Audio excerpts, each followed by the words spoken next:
नमस्ते बच्चों। आज हम पढ़ेंगे कबीर के पद 11वीं कक्षा की आरोह भाग 2 में से कबीर के पद, जिसका पहला पद हमने पिछली वीडियो में पढ़ा था। आज हम इसका दूसरे पद का पहला भाग पढ़ेंगे। संतो देखत जग बोराना। ये कबीर के पद का दूसरा पद है और जिसका पहला भाग है। संतो देखो देखत जग बोराना, साँच कहो तो मारन धावे, झूठे जगपतियाना। नेमी देखा धर्मी देखा, प्रात करे स्नाना। आत्म मारी पखानई पूजे, उसमें कछु नहीं ज्ञाना। बहुतक देखा पीर ओलिया, पढ़े किताब कुराना। के मुरीद तदबीर बतावे, उनमें ऊ नहीं जाना। आसन मारे डिम्ब धरी बैठे, मन में बहुत गुमाना। पीपर पाथर पूजन लागे, तीरथ गर्भ भुलाना। तो सबसे पहले बच्चों हम देखते हैं मुश्किल शब्दों के अर्थ क्या है। बोराना। बोराना का मतलब होता है पागल होना। धावे मतलब दौड़ना। पतियाना का अर्थ होता है विश्वास करना। उन्होंने कहा है ना, झूठे जगपतियाना, विश्वास करना। नेमी नियमों का पालन करने वाला। धर्मी धर्म का पालन करने वाला। स्नाना मीन्स नहाना, नित्य प्रति स्नान करना। पखानई पत्थरों को। डिम्ब धरी घमंड करके। डिम्ब मीन्स होता है घमंड, दम्भ, अहंकार, घमंड करके। छाप तिलक अनुमाना, माथे पर तिलक और छापे इत्यादि लगाना। तुर्क होता है मुसलमान। तो इसके प्रसंग में हम ये लिख सकते हैं कि प्रस्तुत पद में कबीर जी ने धर्म के नाम पर हो रहे बाह्य आडंबरों पर तीखा प्रहार किया है और आडंबरों को त्याग कर स्वयं को पहचानने पर बल दिया है। कबीर जी मानते हैं कि हमें दिखावा नहीं करना चाहिए, अपितु बिना दिखावे के सच्चे मन से ईश्वर को प्रार्थना करनी चाहिए। तो पहला है, संतो देखत जग बोराना, साँच कहो तो मारन धावे, झूठे जगपतियाना। बोराना का मतलब मैंने आपको बताया है कि बोरा जाना अर्थात पागल हो जाना। इसमें कबीर दास जी कहते हैं कि हे सज्जन व्यक्तियों, हे संतो, देखो ये सारा संसार पागल हो गया है। बोराना, बोराना का मतलब होते हैं पागल हो जाना। ये संसार पागल हो गया है। साँच कहे तो मारन धावे, झूठे जगपतियाना। अगर इनको सच्ची बात कहते हैं तो ये मारने को दौड़ते हैं, और अगर कोई झूठी बात कहता है तो ये झूठी बात पर विश्वास कर लेते हैं। अर्थात आज का जो समय चल रहा है, कबीर जी उनके बारे में बता रहे हैं कि झूठी बात पर लोग बहुत जल्दी विश्वास कर लेते हैं।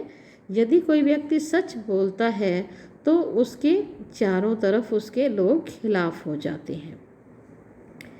आगे कहते हैं, नेमी देखा धर्मी देखा, प्रात करे स्नाना। आत्म मारी पखानहि पूजे, उनमें कछु नहीं ज्ञाना।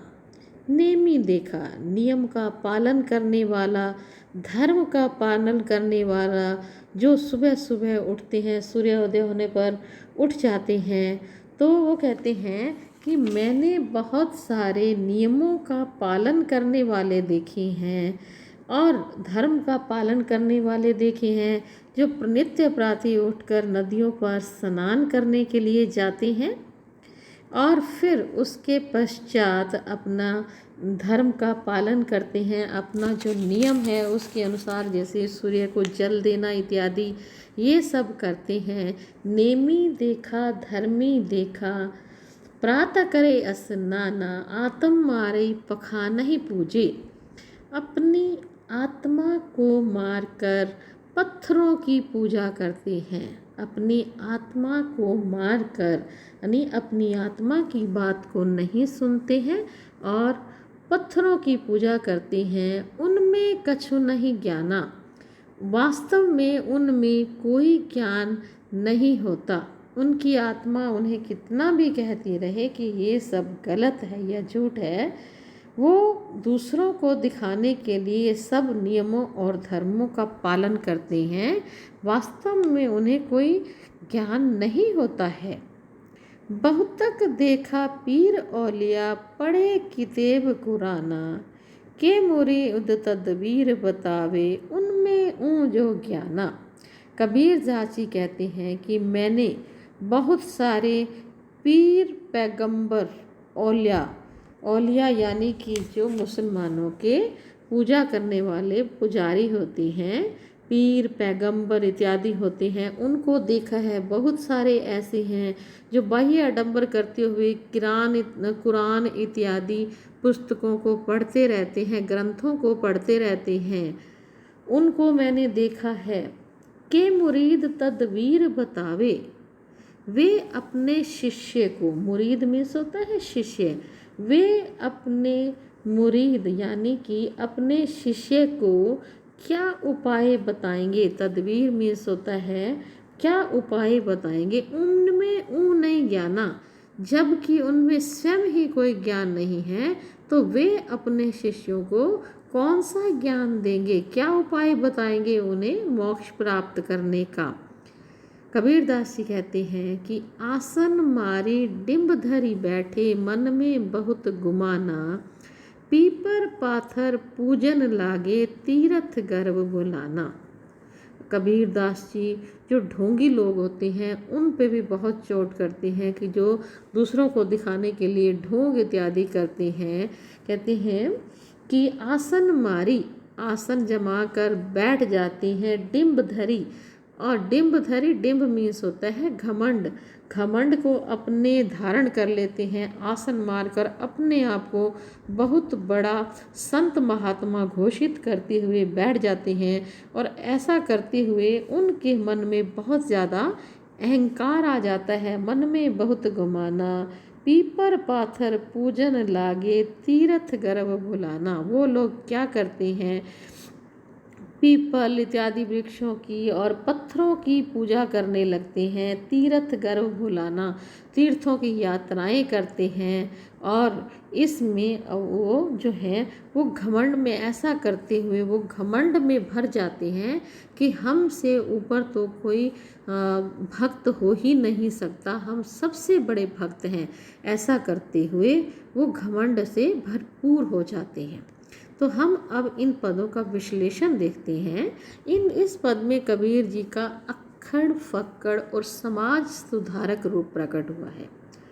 उन्हें धर्म साधना में आपसी भेदभाव, झूठ, पाखंड और दिखावा सहन नहीं था।